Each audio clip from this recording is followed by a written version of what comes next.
오늘은 지난주에 이어서 나머지 절기들, 봄 절기와 가을 절기에 대한 내용을 말씀을 드리도록 하겠습니다. 우리 교회도 1년 안에 여러 절기들이 있는데 저는 부활절하고 성탄절 때만 이제 관련 설교를 드리고 다른 절기는 제가 딱히 언급하지 않고 지나갑니다.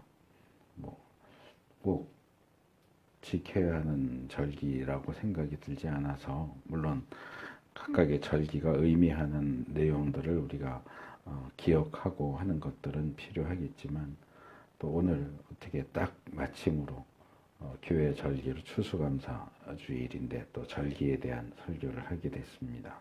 그래서 우리가 일단 구약에 나오는 절기들을 살펴보면서 그 절기들이 우리에게 교훈하는 바가 무엇인지 좀 생각해 보는 시간을 갖도록 하겠습니다. 먼저 봄 절기인데요. 봄 절기 첫 시작은 6월절입니다. 6월절하고 무교절.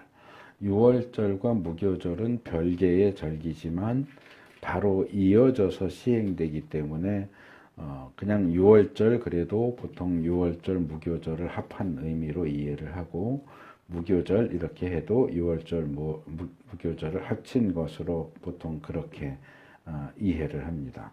그래서 6월절은 종교력으로 1월 14일 저녁에 하루 지키고, 무교절은 15일부터 7일간, 그래서 21일까지 지킵니다. 그러니까 이제 합쳐서 하면 8일을 지키게 되는 거고, 이 무교절을 지키는 7일 기간 중에 또 초실절이라고 하는 절기도 또 지키게 됩니다.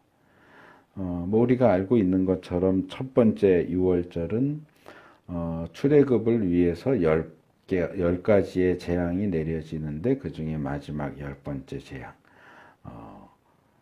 모든 애굽 땅에 난 첫째 아이와 첫 짐승 새끼들이 다 죽는 그 재앙을 피하기 위해서 6월절 어린 양을 선택하고 14일 날 저녁에 양을 잡고 피를 문지방과 물설주에 바르고, 그 양 고기를 불에 구워서 무교병과 쓴나물과 함께 먹으면서 6월절을 지키게 됩니다. 다 각각의 이제 의미가 있는 그런 것들이 있는데, 우리가 이미 출애굽기 12장에서 그리고 13장에서 두 번에 걸쳐서 살펴봤기 때문에 그 내용을 따로 말씀을 드리지는 않습니다.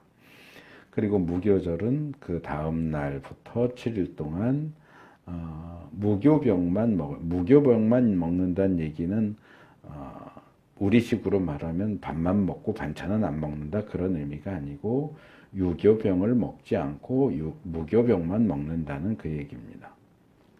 6월절 때도 무교병하고 쓴 나물, 어린 양 고기 이렇게 같이 먹잖아요. 무교병만 먹는 게 아니고, 마찬가지로 이 무교절 기간에는 무교병만 먹는다는 얘기가 아니고 유교병을 안 먹는다. 누룩을 넣어서 발효시킨 빵, 우리 입에 좋은 맛있는 그런 빵을 안 먹고 그냥 밀가루를 물과 반죽해서 바로 구운 딱딱한 그런 빵만 먹는다 하는 얘기입니다. 그래서 이 무교절이 시작되기 전에는 집안에 대청소를 해서 집안에 누룩이 조금도 남아있지 않도록 다 뒤져서 다 집 바깥으로 다른 데 보관을 하는지 버리는지는 모르겠는데, 어쨌든 집안에는 누룩이 있지 않도록 하고 그 상태에서 무교병만 먹으면서 일주일을 보냅니다. 그래서 이것은 구약에는 그 의미가 잘 나타나 있지 않은데, 이제 신약적으로 보면 6월절은 구원을 기념하는 절기예요. 그렇기 때문에 구원에 곧바로 따라오는 무교절은, 그리고 이 무교절에서 제거할 것을 명령하는 누룩은 죄악의 상징이기 때문에 이 무교절은 구원받은 하나님의 백성은 죄악과 거리를 두고 무관하게 성결하고 거룩한 삶을 살아야 된다라고 하는 것을 교훈하는 것이 이 무교절의 의미다. 이렇게 이해를 할 수 있습니다. 그래서 신약으로 넘어오면 6월절은 6월절 어린 양 대신 예수 그리스도의 십자가와 보혈과 연결을 시키고 또 6월절 식사가 예수님이 제자들과 한 최후의 만찬이고 그것이 교회의 성찬식으로 연결이 되죠. 그리고 특별히 바울은 고린도전서 5장 7절에서 이렇게 얘기합니다. 여러분은 새 반죽이 되기 위해서 묵은 누룩을 깨끗이 치우십시오. 누룩을 치우십시오. 사실 여러분은 누룩이 들지 않은 사람들입니다. 우리들의 6월절 양이신 그리스도께서 희생되셨습니다. 예수님이 6월절의 완성으로서 죽으셨기 때문에 그래서 구원받은 우리는 우리들 가운데서 누룩을 죄악을 제거한 유교병 같은 사람이 아니고 무교병 같은 사람으로 살아야 합니다. 라는 얘기를 하는 거죠. 그래서 곧바로 이어지는 8절에 보면 그러므로 묵은 누룩 곧 악의와 악독이라는 누룩을 넣은 빵으로 절기를 지키지 말고 성실과 진실을 누룩으로 삼아 누룩 없이 빚은 빵으로 지킵시다. 그래서 정확히 무교절을 이야기하면서 이 무교절은 그리스도인의 정결과 거룩, 죄 없는 삶, 성화의 삶을 교훈하는 것이다 라고 지적을 하고 있습니다. 그런 점에서 아까 설교를 시작하면서도 제가 저는 교회 절기 중에 부활절, 성탄절의 경우만 이제 관련되는 메시지를 전하고 다른 절기들은 그냥 넘어간다라고 말씀을 드렸지만 이 6월절과 무교절은 원래 이 달력에 의하면 1년에 한 번 지키게 돼 있잖아요. 이스라엘 사람들이 1월 14일과 15일부터 21일 이렇게 1년에 한 번 지키도록 되어 있지만 지금 살펴본 6월절과 무교절의 의미를 생각할 때 오늘날 그리스도인들은 이걸 뭐 1년에 한 번, 뭐 한 달에 한 번 이렇게 매주 한 번 이게 아니고 사실은 매일 지켜야 되는 거예요. 매일을 6월절처럼 살고 매일을 무교절처럼 살아야 돼요. 물론 1년에 한 번 6월절 무교절 해갖고 지키는 것도 뭐 나쁘지는 않지만 일단 지금 우리가 살펴보는 이 절기들은 이스라엘 사람들에게 준 절기지 이방인에게 준 절기는 아니에요. 이방인은 이 절기들하고 상관이 없어요. 그 의미만 우리가 가져오는 거지 실제로 몇 월 며칠은 6월절이니까 지켜야 돼. 몇 월 며칠부터 며칠까지는 유교병만 먹어야 돼. 우리가 뭐 유교병 먹을 일이 뭐 있어요. 늘 밥 먹는데 밥을 어떻게 유교병 무교병식으로 어떻게 해서 먹을 수 있는 것도 아니잖아요. 근데 그 정신 6월절은 구원에 감사하는 마음, 무교절은 내가 하나님 앞에 범죄하지 않고 거룩하게 살겠다 하는 마음으로 그렇게 사는 것이 더 중요하지 1년에 어느 날을 정해서 6월절 무교절을 지키는 건 사실상 별 의미가 없다. 뭐 지키겠다고 하면은 뭐 꼭 그 유대인 절기 지키면 지옥 가 이런 건 아니에요. 중세나 이때는 또 그런 카톨릭에서는 또 그런 주장도 했어요. 이 기독교인들이 유대인 절기를 지키니까 안식일을 포함해서 유대인 절기를 지키는 사람은 교회에서 내쫓는다, 구원 못 받는다 이렇게 이제 핍박을 했던 적도 있지만 뭐 지금 혹시 우리 가운데서 누군가가 나는 6월절 지키고 싶은데 무교절 지키고 싶은데 뭐 지켜도 상관은 없어요. 지킨다고 뭐 지옥 가고 이런 건 아니에요. 근데 가능하겠어요? 지금 현대 사회에서 6월절 지키려면 어린 양 잡아서 며칠 동안 10일 날 선택해서 14일까지 집안에 데리고 있다가 14일 날 내가 직접 죽여가지고 문지방 문설주에 피 바르고 이래야 되는데 그거 할 수 있겠어요? 현대적으로? 닭도 잘 못 잡는데 양을 잡아요. 양 잡아서 가죽 다 벗기고 토막 내고 피 집에다가 바르고, 이 사실 현실적으로는 어렵거든요. 그래서 우리가 그 외형적인 부분은 불연속적인 부분으로 인정을 하고, 지금 우리가 그렇게 지킬 필요는 없어요. 물론 우리나라에도 그것도 하는 거 시연하는 데도 있다고 들었어요. 제가 어디서 뭐 기도원 같은 데서 6월절 지키는, 절기 지키는 거 시연한다 그래서 사람들이 가서 보고 뭐. 근데 그거 보는 게 무슨 의미가 있을까 싶어요, 저는. 그게 실제로 양을 잡고 피 바르고 하는 게 문제가 아니고, 유대인들한테는 의미가 있죠, 당연히. 그들의 역사가 시작되는 출애굽을 기념하는 어떤 행동이니까 유대인들에게는 의미가 있을지 모르지만 우리한테는 아무 의미가 없어요. 거기에 들어가 있는 정신, 의미, 상징, 영적인 것이 중요한 거죠. 우리가 예수님의 죽음으로 구원을 받았다가 중요하지, 어린 양을 잡아먹는 건 아무 의미가 없어요. 무교절도 마찬가지고요. 그래서 우리가 이 절기를 대할 때 이런 부분은 좀 특별히 조심할 필요가 있습니다. 그 다음에 초실절, 9절에서 14절에 이제 초실절. 이 초실절은 어쩌면 절기들 가운데서 가장 안 알려져 있는 절기일 것 같아요. 목사님들 가운데도 초실절 그러면 잘 못 알아듣는 분들이 꽤 있어요. 제가 예전에 신대원 졸업하고 무슨 책 작업을 하느라고 관여를 한 적이 있는데, 안식교는 이 초실절을 굉장히 중요하게 여기더라고요. 안식교가 절기에 굉장히 관심이 많아요. 거기는 주일 안 지키고 안식일 지켜야 된다고 그러잖아요. 그리고 우리 먹는 것도 구약 율법에 따라서 육식하면 안 되고 채식해야 되고 뭐 이런 식의 주장을 하다 보니까 절기도 굉장히 의미를 두고 그것도 영적으로 하고 하면서 이 초실절을 굉장히 중요하게 주장을 하는 그 자료를 제가 본 적이 있는데, 기독교 안에는 초실절은 거의 언급이 안 되는 것 같아요. 6월절이 1월 14일이라고 그랬고, 무교절은 15일에서 21일이라고 그랬죠.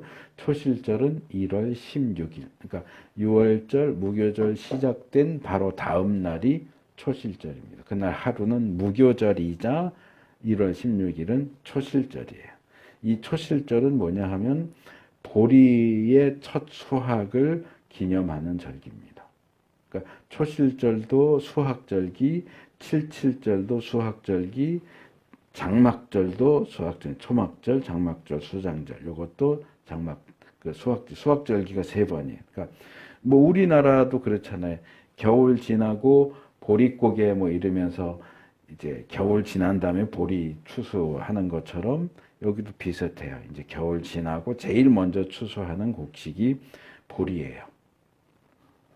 그래서 보리를 처음 추수하면서 감사하는 절기가 초실절입니다. 그러니까 처음 열매를 거둔 것을 기념하는 절기죠. 초실절. 이제 곡식을 열매라고 과실, 보통은 과일을 과실 이렇게 하지, 곡식은 곡실 이러지 않잖아요. 그래서 어쨌든 이건 이제 예전에 번역된 표현이기 때문에 그건 어쩔 수 없어요. 한문 표현.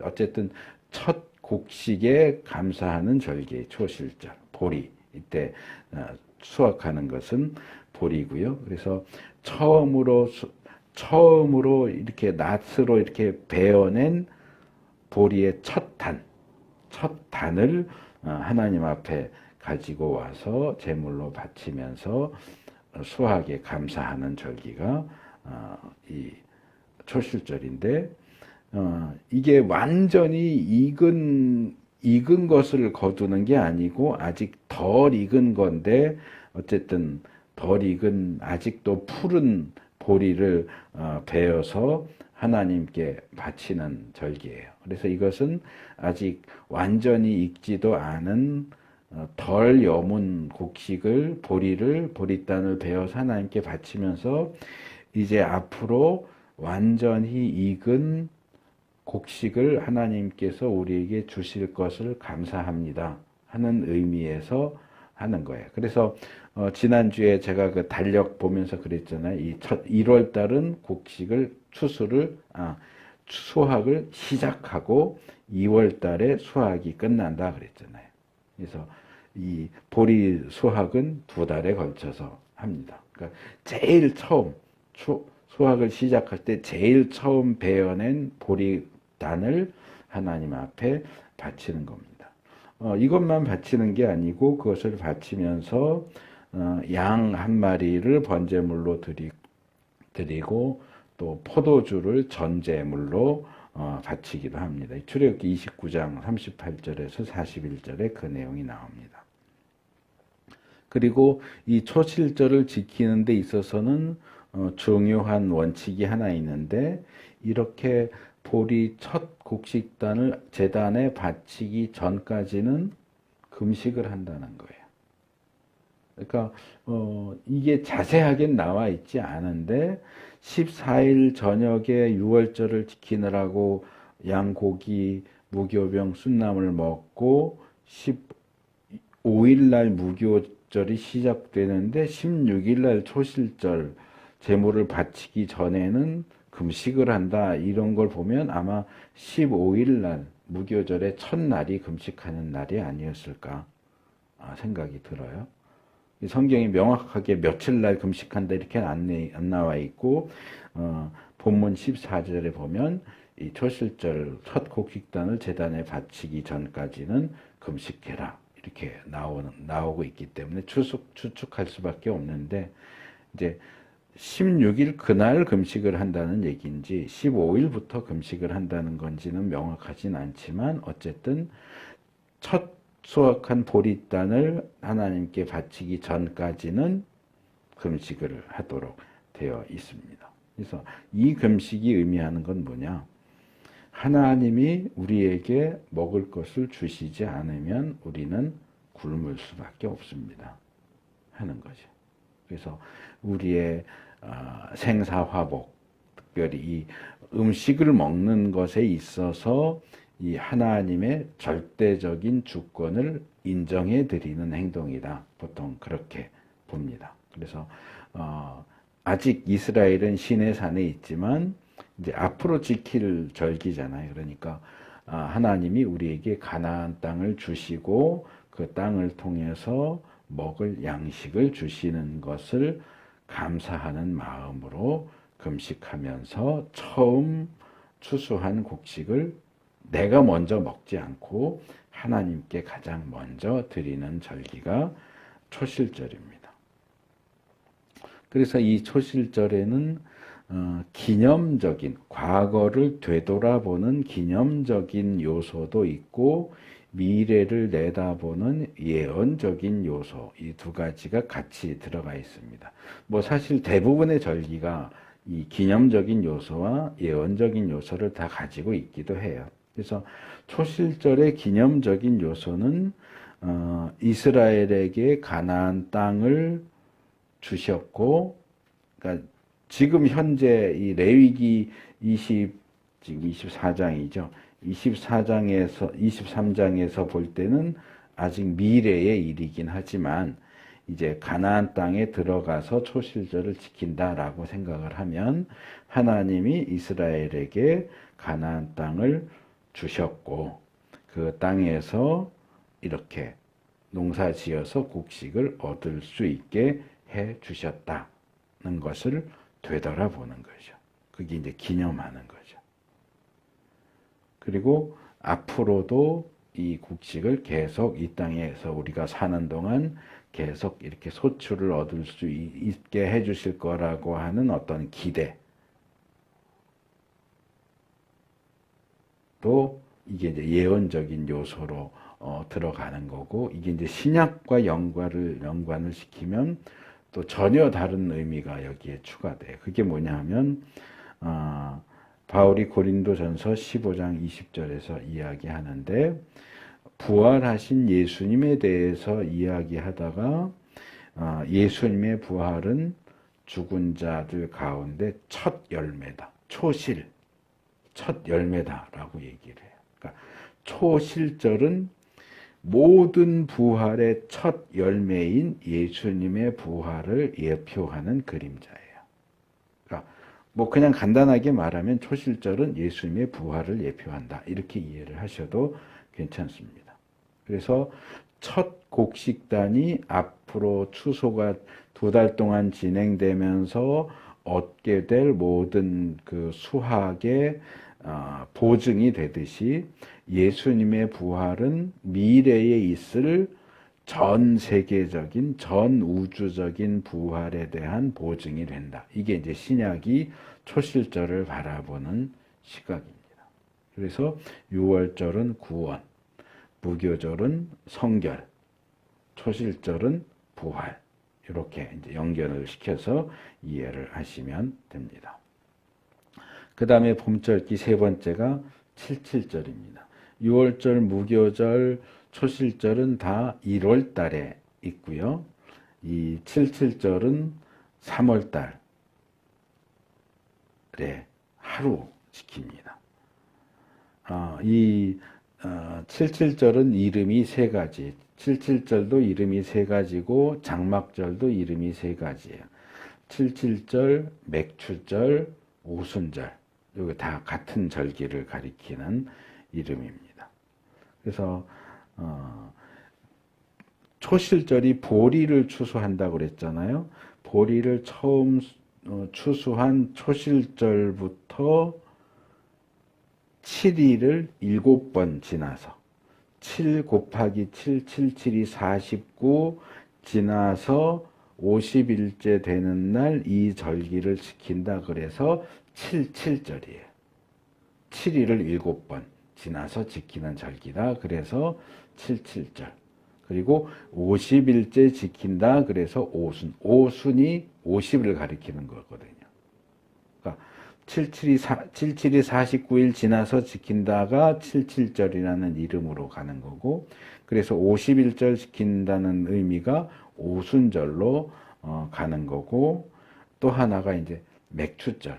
지금 기독교에서도 맥추절을 지키잖아요. 추수감사절만 지키는 게 아니고 맥추절도 지키는데 77절에 왜 77절이라고 부르고 왜 오순절이라고 부르는지는 제가 설명을 했고요. 근데 이 맥추절이라는 명칭은 아주 잘못된 명칭이에요. 지난주에도 제가 슬쩍 말씀을 드렸는데요. 맥추는 보리 맥에다가 가을 추자를 씁니다. 그러니까 보리 추수 절기죠. 풀어서 말하자면.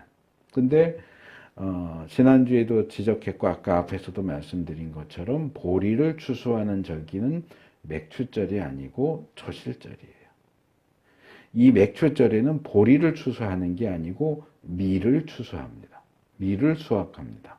그리고 이때는 계절상 가을이 아니고 봄이에요. 봄에 수확을 하는 거니까 추수가 아니고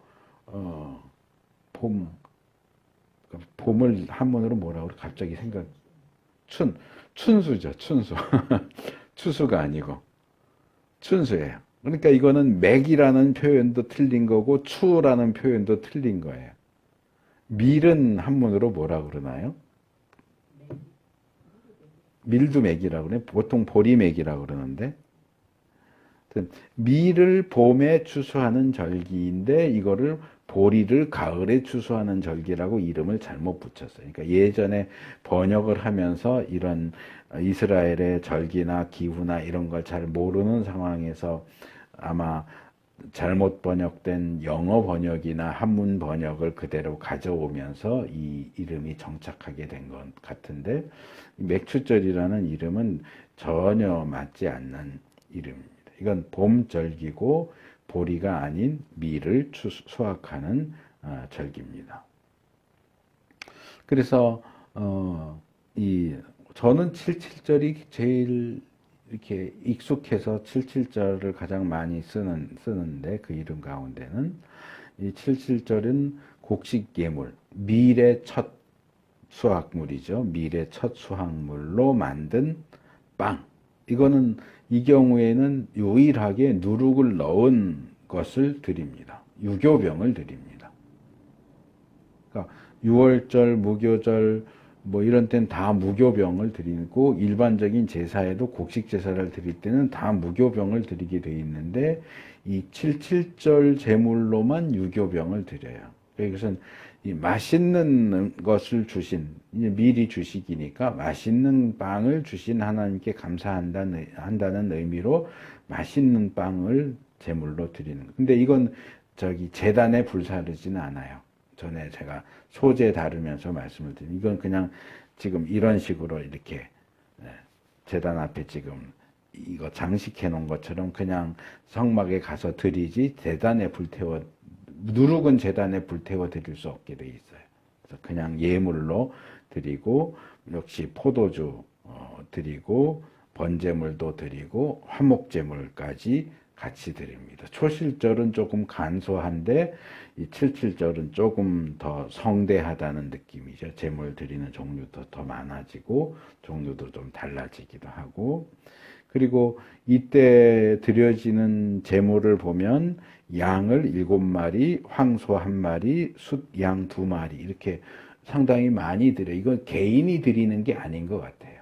이건 이스라엘 공동체가 밀 수확에 감사하면서 초실절은 개인이 드리는 예물이라면 칠칠절 예물은 이스라엘 공동체가 뭐 마을 단위로 드렸든지 국가 단위로 드렸다고 보긴 좀 어려울 거고 공동체가 예물을 드렸던 것으로 보입니다. 그리고 지난번에도 이 얘기는 말씀을 드렸는데 이 날 이제 추수를 할 때는 이 가난한 사람들, 고아, 과부, 나그네, 외국인, 거류자 이런 사람들을 배려해서 추수할 때 밭에 있는 것을 다 추수하면 안 돼요. 그러니까 밭 모퉁이는 남겨놔야 되고 추수하다가 떨어뜨린 이삭도 다시 줍지 말고 그냥 놔둬야 돼요. 과일을 추수할 때도 다 따면 안 되고 일정량 남겨둬야 돼요. 그래서 이건 지난번에 아마 제 기억에는 18장이나 19장쯤에서 말씀을 드렸던 것 같아요. 그래서 가난한 사람들이 자기들이 가서 수확하고 이삭 줍기, 룻기에 나오는 중요한 게 이삭 줍기잖아요. 그게 이거예요. 이제 밭 주인이 추수하다가 떨어뜨린 이삭은 놔둬야 돼. 그거 다시 아깝다고 집으면 안 돼요. 이렇게 떨어뜨린 이삭을 힘없고 가난하고 땅 없고 이런 사람들이 밭마다 돌아다니면서 떨어뜨린 이삭 주워서 먹을 수 있게 하는 거죠. 그래서 그런 것들을 다 수확하지 말고 다시 줍지 말고 가난한 사람들이 먹을 수 있도록 내버려둬라. 이게 이 77절과 관련된 규례입니다. 그래서 이 77절은 기본적으로 밀을 곡식을 수확하는 것과 관련된 절기인데 이게 시간이 흐르면서 후대로 가면 다른 의미가 덧붙여집니다. 뭐냐 하면 구약에서는 이 하나님께서 시내산에 강림하셔서 이스라엘 모세를 통해서 이스라엘 백성에게 십계명을 주시잖아요. 십계명과 율법을 주시는데 이걸 받은 날이 77절이라고 봐요. 유대인들은. 그래서 77절은 밀 수확을 감사하는 절기이면서 동시에 율법을 받은 것을 기념하는 절기예요. 하나님이 우리에게 말씀을 주신 것도 이 77절을 지키면서 같이 기념하게 되고 신약으로 넘어오면 우리가 잘 아는 오순절 성령강 이 오순절이 77절이란 말이에요. 그러니까 이거는 구약과 신약 전체를 걸쳐서 굉장히 의미를 가지는 절기라고 말할 수 있어요. 기본적으로 수학을 감사하는 절기이면서 우리에게 말씀을 주신 절기이고 성령을 주신 절기가 이 77절이다.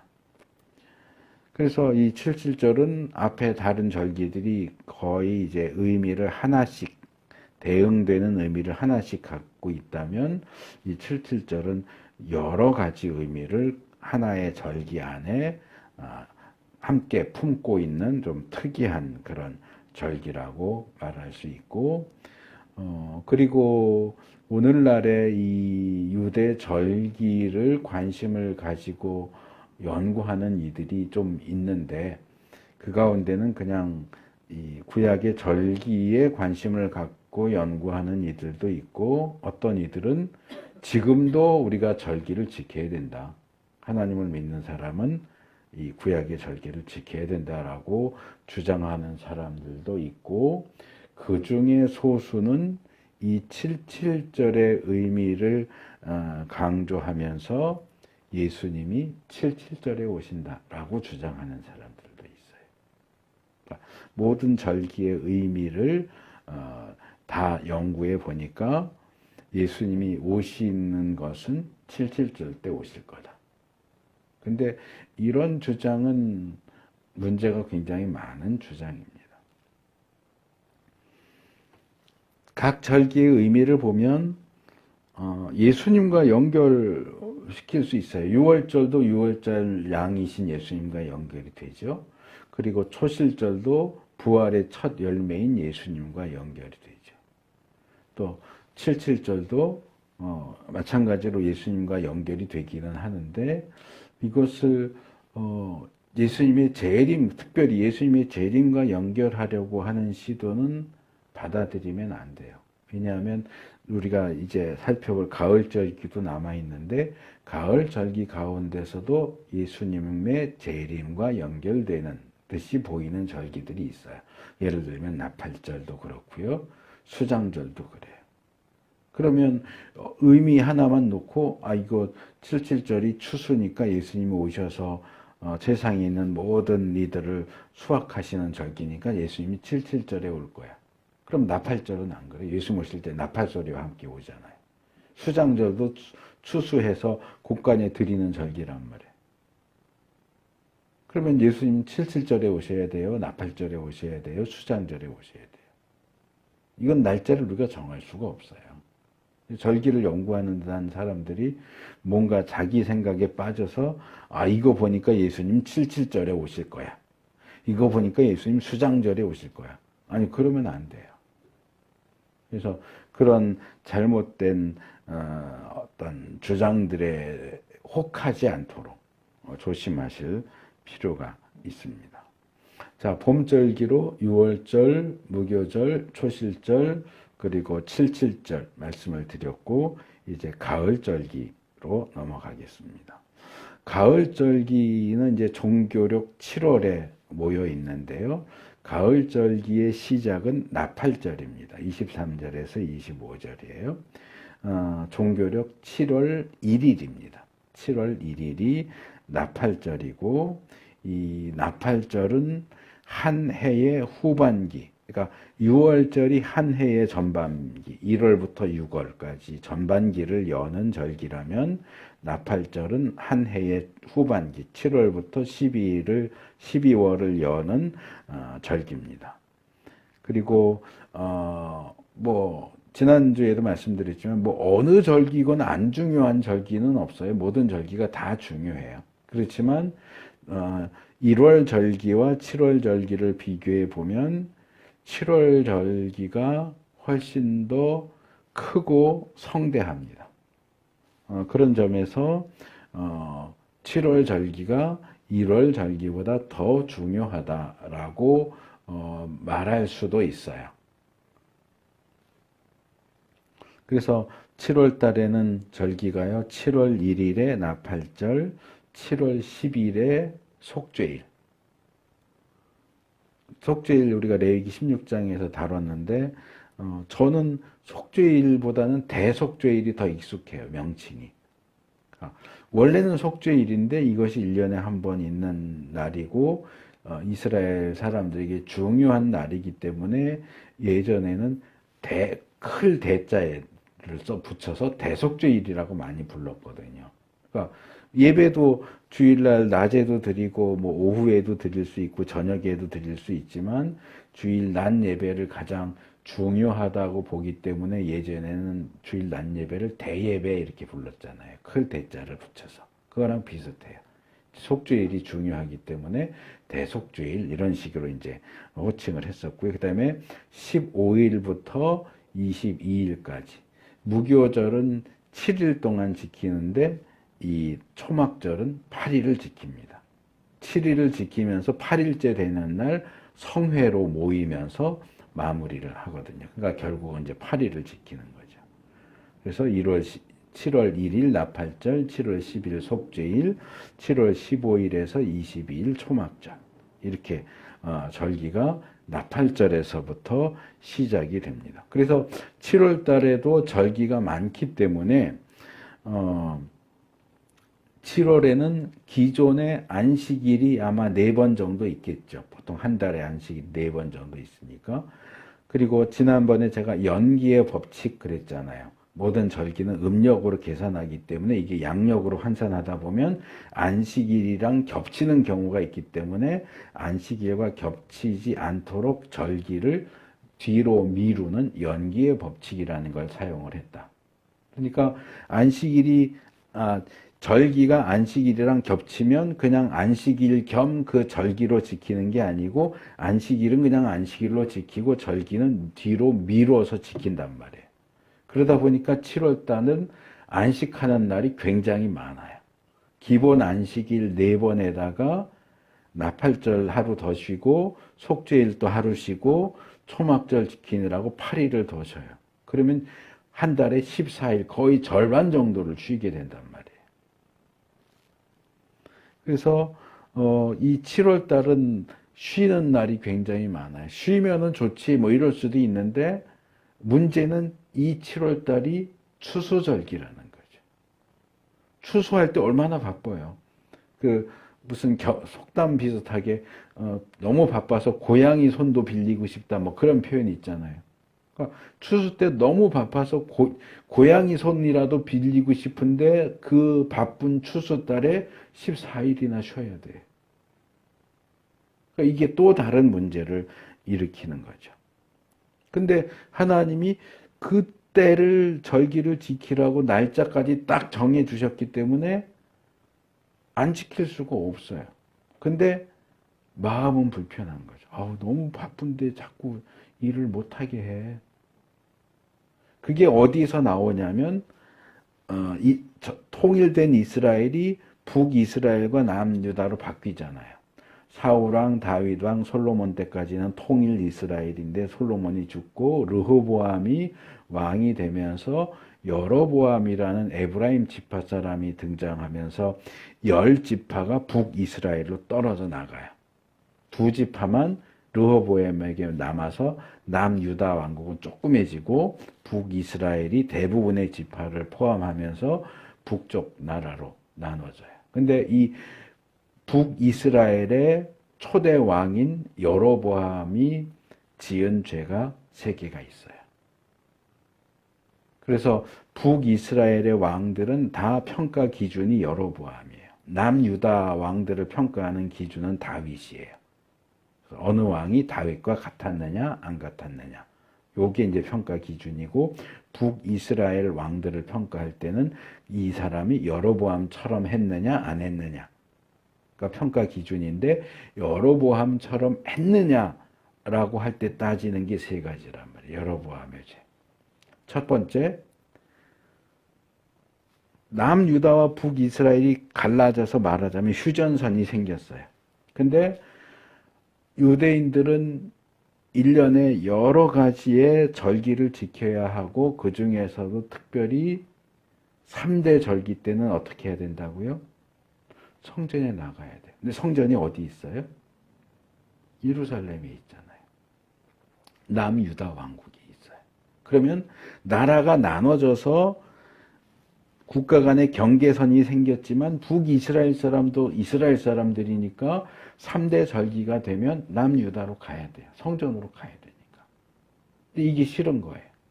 이게 이렇게 왔다 갔다 하다 보면 결국은 다시 통일이 될 수도 있으니까 여로보암이 그게 싫어서 뭘 해요? 북이스라엘 최북단인 단과 북이스라엘 최남단인 베델에 금송아지를 세워요. 절기 때 굳이 예루살렘에 있는 성전 갈 필요 없어. 좀 위쪽에 사는 사람은 단에 있는 금송아지 찾아가고 중간이나 아래쪽 있는 사람은 베델로 찾아가면 돼. 예루살렘 안 가도 돼. 그래서 예배의 장소를 자기 마음대로 바꾸죠.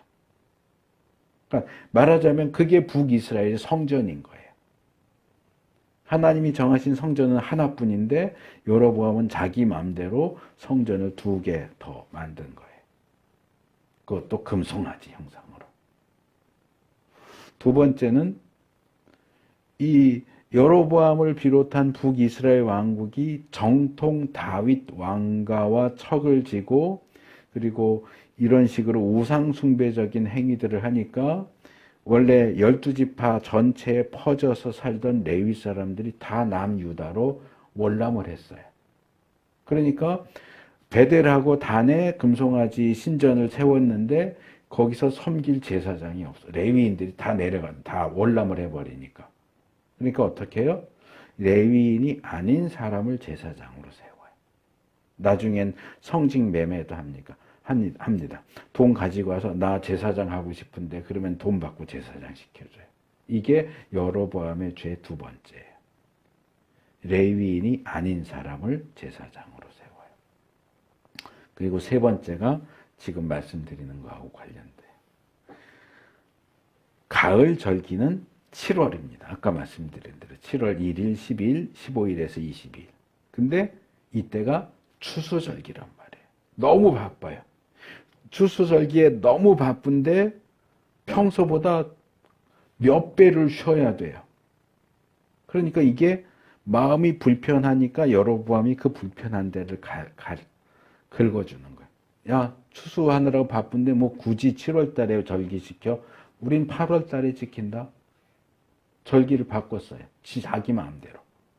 7월에 절기 안 지켜도 돼. 추수 어느 정도 하고 조금 한산해지면 우리는 8월 달에 지키자. 나팔절 7월 1일 날 지키지 말고 8월 1일 날 지켜. 속죄일 7월 10일 날 지키지 말고 8월 10일에 지켜. 이런 식이에요. 수장정절도 7월 15일부터 지키지 말고 8월 15일로 지켜.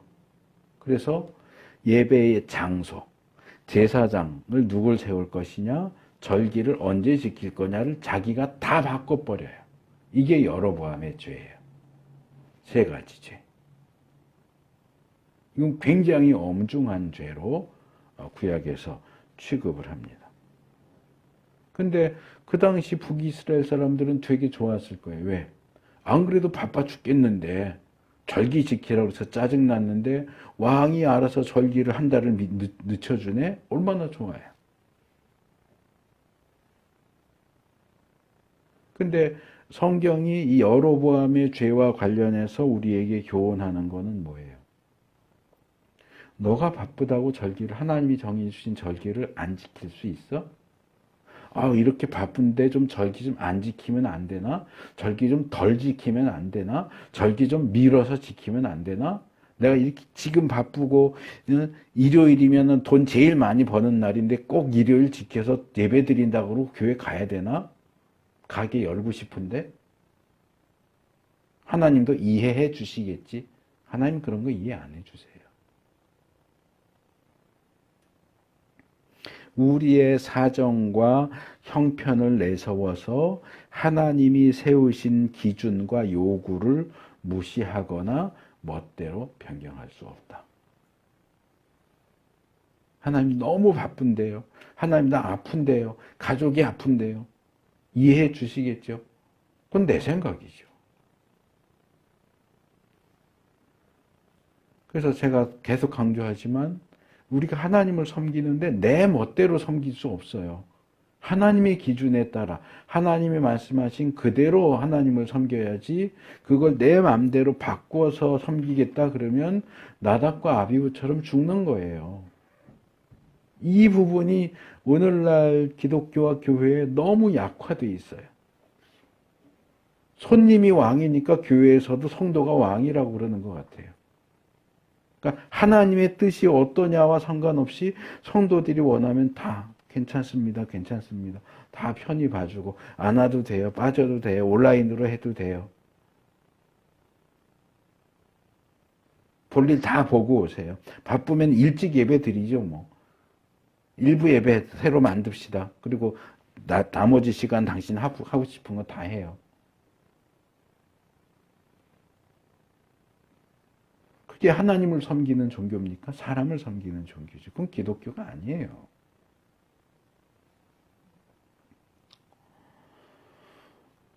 그리고 이 날은 전국적으로 나팔을 붑니다. 마치 뭐 우리나라도 현충일 되면 이 묵념하라고 앵하고 전국적으로 사인 울리는 거랑 비슷한 거예요. 전국적으로 나팔을 불어서 이날이 나팔절이다라는 것을 알립니다. 아마 이날 나팔을 부는 의미는 두 가지로 생각이 되는데, 하나는 이스라엘 백성 들으라고 부는 거예요. 이제 민수기 뭐 10장에 보면 나팔을 이제 광야에서 행진을 하는데 나팔을 어떻게 부느냐에 따라서 이게 신호를 정했어요. 그러니까 뭐 예를 들면 뿌 하고 불면 모여라, 뿌뿌뿌 이렇게 불면 뭐 흩어져라, 이런 식으로 이제 나팔을 어떤 방식으로 우 하고 울려 불면 뭐 무슨 뜻이다, 이렇게 하는 내용이 민수기 10장에 나오거든요. 그러니까 이제 신호예요. 무전기 이런 게 없으니까 이 지휘하는 거기서 나팔을 어떻게 불면, 어떤 식으로 불면 어떻게 행동을 해라, 이렇게 하는 것처럼 아마 민수기의 광야 생활 때처럼 나팔을 불면서 뭔가 백성들에게 신호를 보는, 아마 이때는 뭐 특별히 무슨 전쟁이나 이런 건 아니니까 나팔절입니다 하는 의미에서 불었겠죠 아마. 어쨌든 이스라엘 백성에게 나팔절인 것을 알리는 의미에서 나팔을 불었을 것이고, 이스라엘 백성을 향해서 나팔을 불었을 것이고, 또 하나는 하나님을 향해서 나팔을 불었다는 거예요. 하나님 나팔절입니다. 하나님 우리를 기억해 주세요. 노아 홍수 후에 하나님이 무지개를 보면 이 홍수를 기억하고 내가 물로 인간을 멸망시키지 않겠다고 약속한 것을 기억한다 하는 것처럼, 이스라엘이 나팔절이 돼서 나팔을 부는 소리를 하나님이 들으시면 하나님 우리를 기억해 주세요, 그런 의미입니다. 하나님 우리를 기억해 주세요. 하나님 우리에게 약속해 주신 것들 이루어 주세요. 뭐 이런 의미에서 하나님을 향해서도 나팔을 불었고 사람들을 향해서도 나팔을 불었다, 이렇게 보통 생각을 합니다. 뭐 성경 히브리어에서는 뭐 이렇게 이 소리, 뭐 사물의 소리, 나팔 소리, 뭐 두드리는 소리, 걸어가면 발자국 소리, 이거나 사람의 목소리나 다 똑같이 콜이라고 하는 단어로 표현을 해요. 그러니까 콜은 사물의 소리도 콜이고 사람의 목소리도 콜이에요, 히브리어로. 그래서 이 나팔 소리는 이스라엘을 향한 하나님의 소리이기도 하고 하나님을 향한 이스라엘의 소리이기도 하고 외침, 목소리이기도 하고. 그래서 뭐 조금 드라마틱하게 표현을 하면 예전에 우리 그거 했었잖아요. 이산 가족 상봉. 그러면 어떻게 해요? 북쪽에 있던 사람, 남쪽에 있는 사람 이렇게 서로 가족인지 뭐 확인하고, 그러면 이제 확인이 되면 뭐 나무개야 그러면서 가서 막 얼싸안고 그러잖아요. 그러니까 나팔절에는 이스라엘은 하나님을 향해서 하나님 소리를 지르고, 하나님은 이스라엘 향해서 이스라엘아 하고 서로 만나는 거예요. 만나서 새로운 해를 시작을 하는 거죠. 그래서 나팔절은 종교력으로 7월 1일이지만 민간력으로는 1월 1일이라고 그랬지, 신년이라고 그랬잖아요. 그러니까 새해를 시작을 하는 거예요. 서로를 부르면서 만나서 새해를 시작하는 것이 나팔절이다. 그리고 이 나팔을 완전수인 7월 달에 분다 하는 것도 하나님이 우리의 삶과 우리의 모든 것을 완전하게 해주실 것을 기대하면서 나팔을 부는 것이다 라고 보통 그렇게 봅니다. 그리고 하나님의 우리를 향한 하나님의 모든 계획이 완전하게 될 것이다. 완성될 것을 바라보면서 하나님을 향해서 나팔을 부는 거죠. 그래서 신약으로 오면은요, 이 세상을 새롭게 하는 과정 속에서 요한계시록의 7봉인, 7나팔, 7대접 이렇게 나오죠.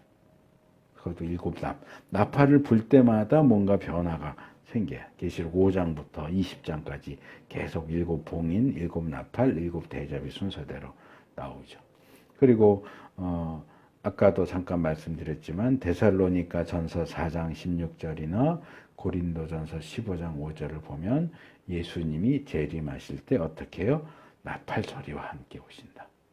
천사장과 나팔 소리와 함께 이 땅에 오신다.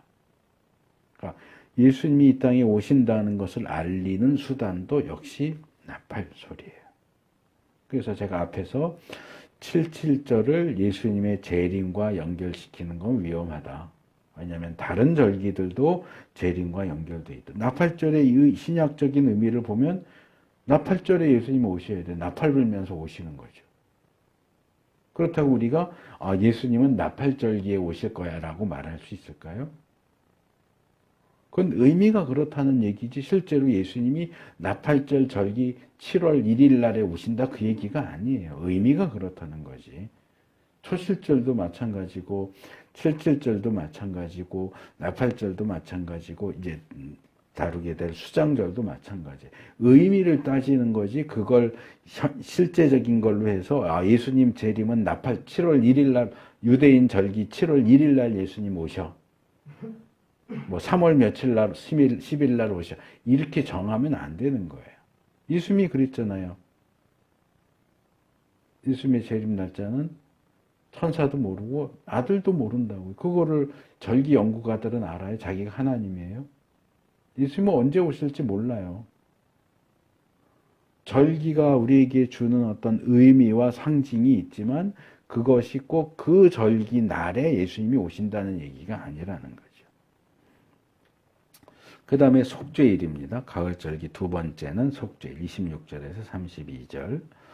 속죄일은 이미 우리가 레위기 16장에서 꽤 상세하게 두 번에 걸쳐서 살펴봤기 때문에 따로 뭐 더 추가적으로 말씀을 드리지는 않고 요약적으로 말씀을 드리겠습니다. 7월 10일 하루를 속죄일로 지킵니다. 노동을 중단하고 유일하게 모든 절기들 가운데 유일하게 자신을 괴롭히면서 보내야 하는 절기. 다른 절기는 다 축제고 잔치인데 속죄일은 스스로를 괴롭히고 고행하면서, 왜냐하면 회개해서 용서받는 절기이기 때문에 이때는 축제가 아니에요. 스스로를 괴롭게 하면서 지켜야 하는 절기입니다. 그래서 이 속죄일 예식을 통해서 정교하게 짜여 있는 예식을 행한다는 것 레위기 16장에서 말씀을 드렸어요. 그래서 불완전하지만 지난 1년 동안 짓고 쌓인 그 죄들을 용서받고 새로운 출발을 할 수 있도록 하는 것이 속죄일입니다. 이 속죄일 절기가 가지는 예언적인 요소는 그러니까 이 현재는 구약이죠. 구약 이스라엘 백성이 속죄일을 통해서 얻는 속죄는 불완전하다. 속죄 제물도 불완전하고 속죄일 의식을 치르는 대제사장도 불완전하고 그러다 보니까 속죄일도 불완전하다. 완전한 속죄가 행해지기 위해서는 제물도 완전해야 되고 대제사장도 완전해야 된다. 완전한 속죄일이 필요하다. 그게 뭐예요? 바로 예수님이에요. 자신을 흠없는 제물로 완전한 제사장으로서 완전한 속죄를 십자가에서 단 한 번에 이루셨고 더 이상의 속죄일을 지키는 것은 필요가 없어졌어요. 예수님이 한 번 십자가에 죽으심으로 모든 속죄에 대한 요구가 완전히 이루어졌어요. 하지만 이 부분을 오해하면 안 되는 게 예수님께서 요한복음 13장 10절에서 말씀하셨던 것처럼 목욕을 했다고 해서 아예 씻지 않아도 되느냐? 아니에요. 목욕을 했어도 돌아다니다 보면 더러워지니까 발 정도는 씻어야 된다는 거예요. 그러니까 목욕을 했다는 것은 속죄가 완전히 이루어졌다는 거고, 발을 씻는 것은 우리가 일상생활에서 저지르는 죄에 대해서 회개하고 용서받는 것이 필요하다 하는 거죠. 구원, 완전한 구원은 예수님 십자가 사건을 통해서 받았지만 우리의 자질구레한 삶 속에서의 죄에 대한 해결은 회개를 통해서 또 받는 것이 필요하다. 이 부분은 이제 오해하는 대표적인 경우가 구원파 이단이에요. 구원파는 예수님이 십자가의 그 공로로 우리가 구원받았고 우리는 더 이상 죄를 짓지 않는다. 죄를 더 이상 짓지 않는데. 그래서 주기도문도 안 해요. 그 사람들은. 우리가 우리에게 죄 지은 자를 사하여 준 것 같이 우리 죄를 사하여. 왜? 이제 더 이상 우리는 하나님 우리 죄를 사해 주세요라고 기도할 필요가 없다는 거예요. 왜? 죄를 안 짓게 됐으니까. 그래서 이단이라고 그러는 거예요. 그러면 살면서 뭐 거짓말도 안 해? 거짓말하지만 그거는 실수지 죄가 아니래요. 이상한 논리를 가지고 와가지고 구원에 대해서 너무 지나치게 성경이 이야기하는 것보다 더 많이 강조해서 그런 주장을 하기 때문에 구원파라고 하는 거고 잘못된 거예요. 그래서 우리가 성경을 읽고 또 이해하고 연구하고 하면서 뭐라 그럴까, 내 평소의 생각, 내 어떤 취향 이런 거 맞는 구절이 나왔다고 해서 그것만 붙들고 다른 구절들은 다 무시하고 이것만은 절대적으로 맞아라고 주장하면 이단에 가까워지게 되는 거예요. 성경이 전체적으로 뭘 얘기하는지를 봐야죠. 내가 좋아하는 한 구절이 뭐라고 말하는지만 보면 안 되고 성경 전체의 가르침, 기독교 전체의 가르침에 비추어서 그 구절을 이해해야지 내가 원하는 내 마음에 딱 드는 그거 하나만 붙잡고 이게 절대적인 진리야라고 말하면 안 돼요. 그 다음에 이제 초막절입니다. 초막절, 수장절, 장막절. 이것도 이름이 77절처럼 이름이 3개입니다. 이 절기야말로 추수, 가을 수확과 관련된 절기고 초막절에 수확하는 건 대부분 과일입니다. 초실절은 보리, 77절은 밀, 초막절은 주로 과일 추수입니다. 그래서 이름이 여러 개인데 이 의미를 살펴보다 보면 이것도 순서가 있는 것 같아요. 제 생각에는 수장절이 제일 원래의 이름일 것 같아요. 그러니까 추수한 것을 저장하는 절기. 과일, 포도주, 올리브 이런 거 수확해서 창고에 저장하는 것과 관련해서 수장절이 아마 가장 처음 사용됐던 명칭일 것 같고, 이게 이제 역사와 함께 가면서 이 수장절이 뭐하고 연결되냐 하면 출애굽한 이스라엘이 광야에서 장막, 텐트를 치면서 사는 것을 기념하는 절기가 돼요. 그래서 장막절. 장막에서 살았다. 그래서 장막절이에요. 그러니까 사실은 장막절이라는 명칭과 수장절이라는 명칭은 전혀 관계가 없어요. 같이 장자가 들어가지만 한문 표현이 전혀 다르거든요. 수장절의 장은 저장한다는 거고 장막절의 이 장은 텐트를 가리키는 거기 때문에 전혀 다른 표현이에요. 근데 원래는 추수한 것을 창고에 저장하는 것을 기념하는 절기인데 광야에서 장막, 텐트 치고 사는 것을 기념하다 보니까 이제 수장절이라는 명칭이 장막절이라는 명칭까지 이제 가지게 되는 거고, 이스라엘이 광야에서 살 때 초막을 치고 살진 않았을 것 같아요. 장막을 쳤겠죠. 그러니까 동물 가죽 같은 거 이어 붙여서 만든 텐트에 살았겠죠. 근데 이제 이게 또 초막절로 바뀌어요. 그러니까 초막은 풀로 만든 천막이라는 거잖아요. 이거는 갖고 다니기도 뭐하고 뭐 한 일주일 정도 쓰면 다 풀 다 말라버리니까 또 새로 만들어야 되고 이렇잖아요. 그러니까 그럼 초막절이라는 명칭은 왜 나왔느냐? 나중에 이스라엘이 가나안 땅에 들어가서 우리 조상이 출애굽해서 광야에서 텐트 치고 살았어. 이 텐트 치고 살았던 것을 기념하기 위해서 나뭇가지, 풀 이런 걸로 임시 천막을 만들어서 일주일 동안 거기서 살아요. 그러니까 이때는 정말 초막이에요. 나뭇가지와 풀을 가지고 초막을 만들고 일주일 동안 집에서 안 살고요. 말하자면 이제 마당에다가 초막, 나뭇가지 이렇게 엉성하게 해갖고 초막 만들어 놓고 얼마나 우리 조상들이 광야에서 고생했을까. 그 고생하는 기간에 하나님이 우리 조상들을 얼마나 또 보살펴 주셨나. 이런 것을 기념하면서 초막을 치고 이 초막절을 지킨단 말이에요. 그래서 초막절이에요. 그러니까 수장절, 그 뜻을 생각하면 이제 의미가 다 나오죠. 수장절에서 장막절로, 장막절에서 이제 초막절로. 그렇게 해서 이 절기는 세 개의 이름으로 사용이 되는데, 이게 그때마다 이름은 다르게 사용을 하지만 이 세 개가 같은 이름이다라고 하는 걸 알면 다른 이름이 사용이 돼도 이게 어느 절기를 가리키는구나 하는 것을 기억을 하시면 좋겠습니다. 그래서 이 초막절은 보름달이 뜨는 7월 15일부터 8일 동안 지킵니다. 그리고 이 초막절의 첫날과 마지막 날에는 성회, 거룩한 집회로 지키고, 특별히 마지막 날은 굉장히 성대하게 지키기 때문에 그 날을 큰 날 또는 대회 이렇게 불러요. 그래서 신약에도 예수님이 초막절 마지막 성회 때 큰 날 사람들 앞에 나오셔서 이렇게 설교하시고 하는 그런 장면이 복음서에 나와요.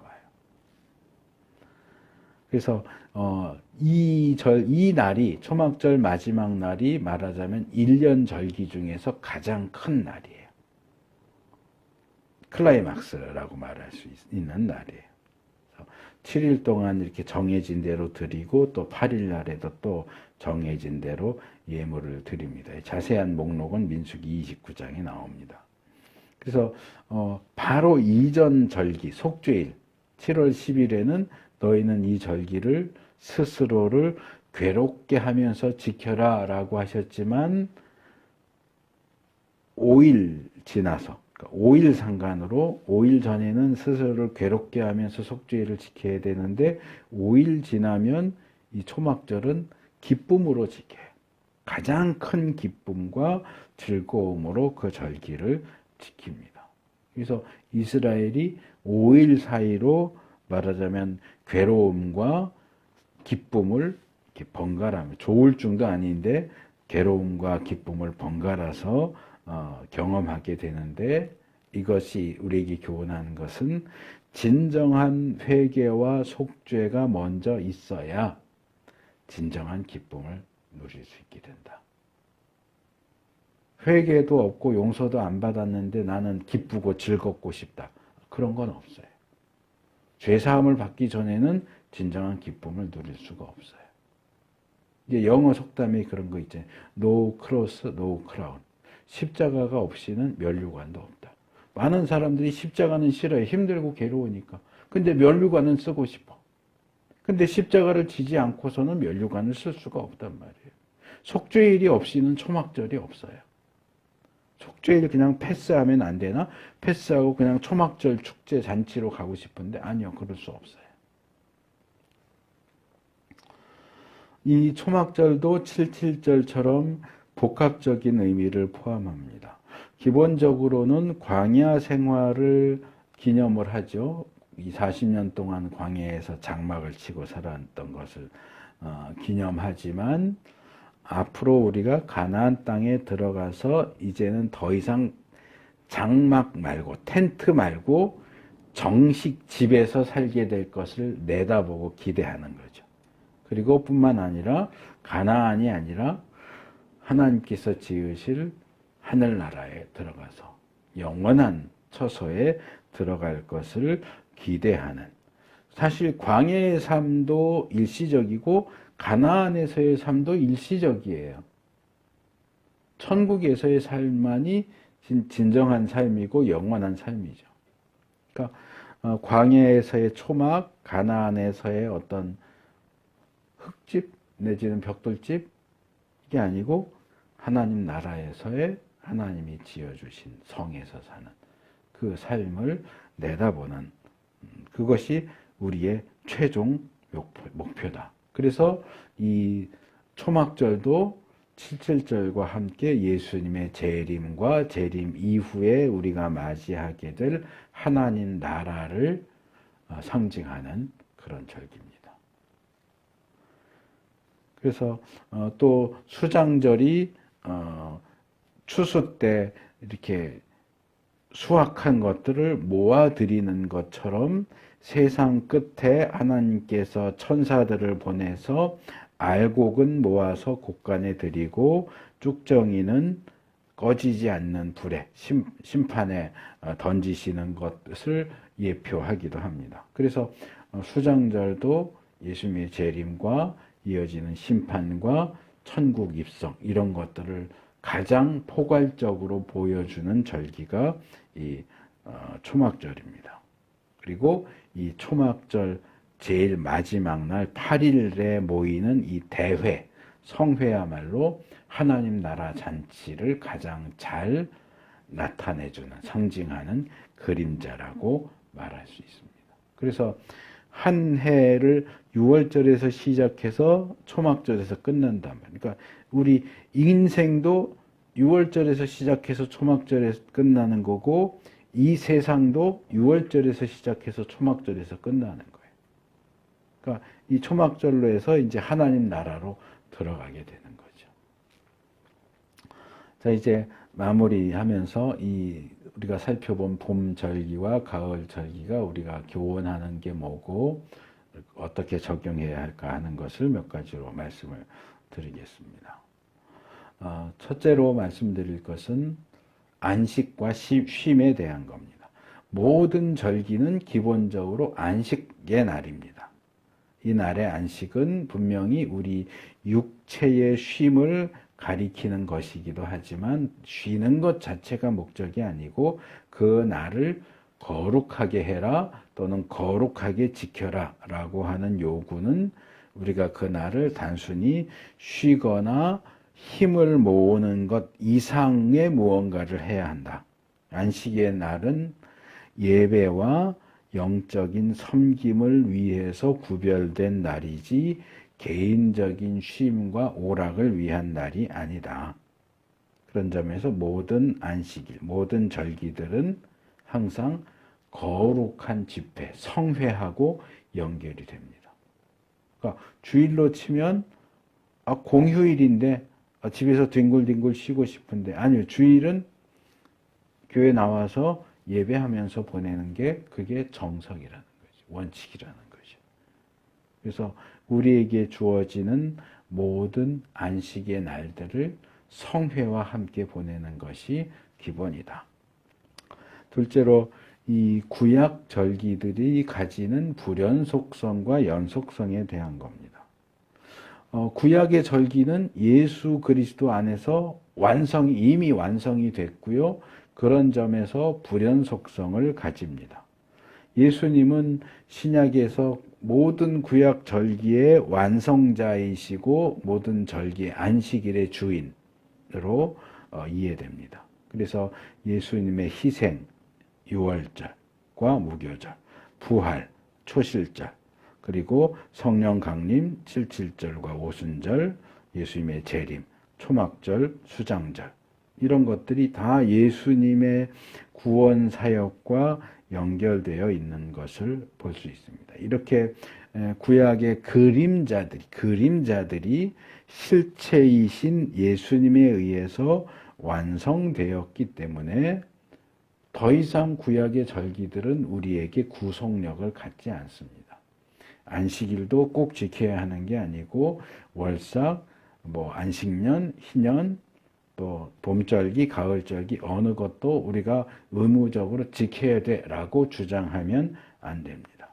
그래서 예수님께서도 안식일과 관련해서 마태복음 12장, 마가복음 2장, 3장, 누가복음 6장, 요한복음 5장, 9장 이런 곳에서 안식일이 절대적인 것이 아니다라는 말씀을 하셨고, 바울도 절기를 포함한 모든 날들을 제의적으로나 율법적으로 막 철저하게 지키려고 하는 것은 잘못된 것이다. 로마서 14장, 갈라디아서 4장, 골로새서 2장 이런 곳에서 그런 이야기를 합니다. 그래서 구약 절기가 가지는 진정한 의미는 예수 그리스도 안에서만 발견할 수 있고, 예수 그리스도와 무관하게 구약으로 돌아가서 지금 우리가 구약 절기를 지켜야 라고 주장을 한다면 그것은 예수님의 구원 사역을 역행시키는 아주 잘못된 행동이 된다고 하는 겁니다. 그래서 오늘날 그리스도인들에게 구약의 절기는 문자적으로 외형적인 부분에서는 아무 의미가 없어요. 그 어떤 정신, 내적이고 영적인 부분은 분명히 우리가 가져와야 하지만 외적인 것은 불연속적이라는 겁니다. 하지만 이 절기가 우리가 외적으로 그대로 따라하진 않지만 연속성을 가지기도 합니다. 우리가 레위기 앞부분 제사를 살펴보면서 우리가 그렇게 똑같이 제사를 드리지는 않지만 우리의 예배가 각 제사들이 포함하고 있는 의미를 그대로 가지고 와야 된다고 말씀을 드렸던 것처럼, 절기도 우리가 그대로 지키지는 않지만 각 절기가 의미하고 있는 그 정신은 우리의 삶 속에서 지켜져야 되고 행해져야 합니다. 그래서 각각 절기들이 포함하고 있는 내적이고 영적인 의미는 우리가 저버리면 안 돼요. 안식일과 대부분의 절기들은 감사와 쉼과 기쁨과 그런 것들을 우리에게 이야기를 하고, 또 이웃에 대한 어떤 복지, 관용, 나눔, 공유 그런 것들을 우리에게 가르쳐 주기 때문에 우리의 이 사회 속에서 그리스도인들과 교회의 삶이 어떠해야 하는지를 절기를 통해서 배울 수 있습니다. 그래서 우리가 오늘날 구약의 절기들을 지키거나 전하지는 않지만 예수님께서 완성하신 각 절기들의 의미는 실천하고 전하는 것이 필요하다. 그래서 우리가 이 절기의 의미를 기억하고 우리 삶 속에서 그것을 실천할 수 있는 우리 모두가 될 수 있기를 축복합니다.